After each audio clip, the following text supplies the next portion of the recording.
What is up, guys? It is Luca back here with another Raptors video, and in this one we're going to take a look at some players who the Toronto Raptors could select at number 7 in the 2025 NBA draft. This is going to be another mock draft video, as it's looking increasingly likely that the Raptors are going to get that number 7 pick. Right now, if the season were to end today, the Raptors would have the 7th best lottery odds, and it doesn't appear they're going to move on up after their most recent wins, especially that win against the Nets. And the Raptors are pretty much locked into the 7th best odds as it stands right now. I mean, they do somewhat have to worry about the Spurs, as I pointed out on X, because the Spurs, go look at the remaining schedule. They could very well lose out, and the Raptors, they only have one remaining opponent of their last 8 games coming against a team above 500. That is the Detroit Pistons. So the Raptors could even fall further to number 8. But we're going to assume the Raptors are number 7 for today's mock draft video, and we're going to take a look at a couple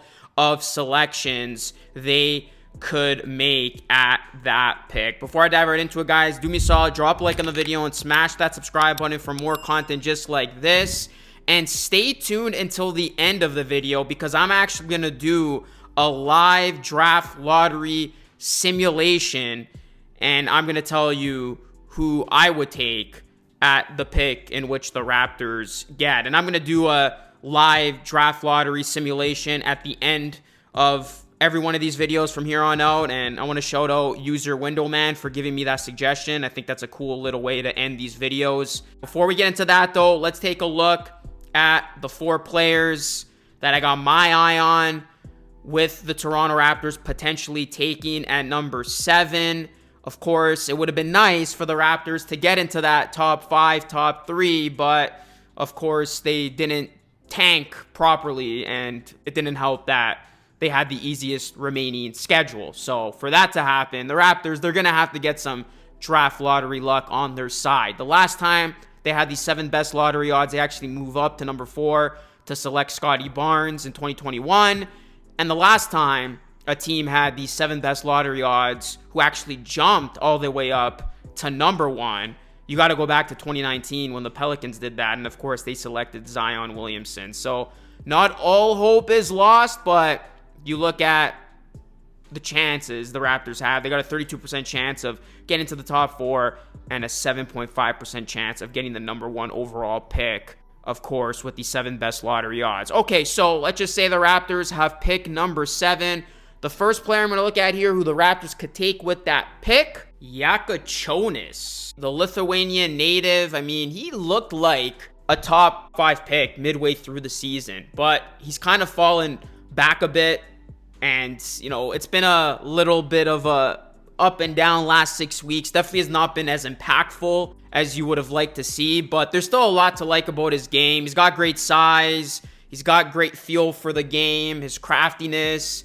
He's got great skill, and he can still be in the mix to go as early as, I would say, 5. But he struggled to make shots when looking at the Big Ten and even the March Madness tournament. Shot making, however, is not a big concern for him, but it's more about if his size, because he's got great size at the position, the way he's able to just cleverly maneuver out there, and his shooting skill and even passing IQ, because he's got great IQ out there. He's also a great player in late game situations. Can that kind of offset the big questions about his game? And I would say it's more about his quickness and explosiveness. I mean, in some of the games in which we've seen him, he's looked like a stud, just absolutely in complete control with his pacing, his ability to hit shots, whether it be tough step back shots or just able to finish. Next, I'm looking at Maluak, the Duke freshman. I mean, at the very worst, I think he's going to be a solid defender. He's got elite NBA size. He's 7'2", 250. He's got a 9'9" standing reach. He's going to be impactful on the defensive end. That alone just, I think, makes him a perfect fit with this Raptors team. Maluak, just for what he gives you with his defense, I think he would be a fantastic get here. And even his offense, I mean, you look at Maluak, he's a phenomenal rim finisher, and he's such a big target for lobs. So just imagine, you know, even Scotty working alongside with him. IQ, And he's also a big threat on the offensive glass. But I think his stock has really risen even more in this March Madness tournament. So I'd be surprised if he's still here. I'm hoping he would be. But he's looking more and more like he could be in that top 5. Next, Jeremiah Fears. He has really burst onto the scene. And it was an early March Madness tournament exit for Oklahoma. But he had 20 points against Connecticut.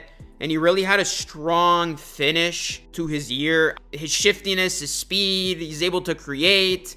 And he's got that 3-level shot making. And this would be an interesting pick for the Raptors, because if they're looking at a pick here that is their point guard for the future, it could be Fears. He's a guy who can operate as your primary creator, but he's also very good without the ball. And he's a dynamic guard with just how he's able to attack. He's got a knack for hitting big-time shots. He's always coming through, it seems, with big-time clutch shot making. You look at his just overall game, he's got a great feel for it. And I think his shot creation and his wicked handle, he's the type of player who can get anywhere on the floor and score in a variety of different ways. Finally, taking a look at Trey Johnson. His final performance in the NCAA tournament, it was strong, and it's basically what he's going to give you. He's got good shot making. I mean, he's a perimeter creator. He's got that nice footwork to create separation. He is a high-level shot maker. He's that type of elite scorer that will help from on and off the ball.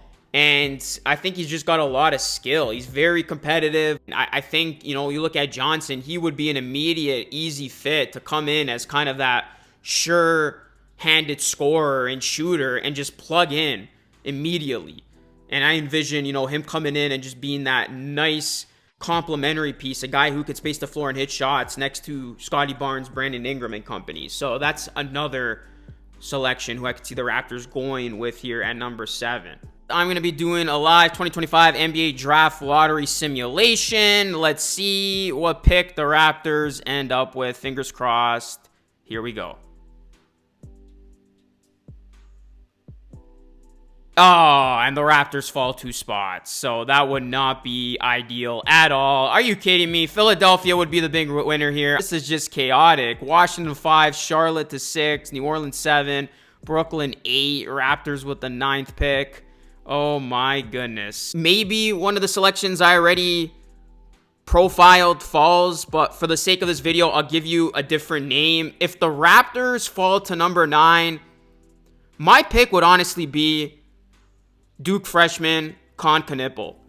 I think he would be a safe, smart choice here. His ability to just drain quick release threes, can attack closeouts and finish plays in transition.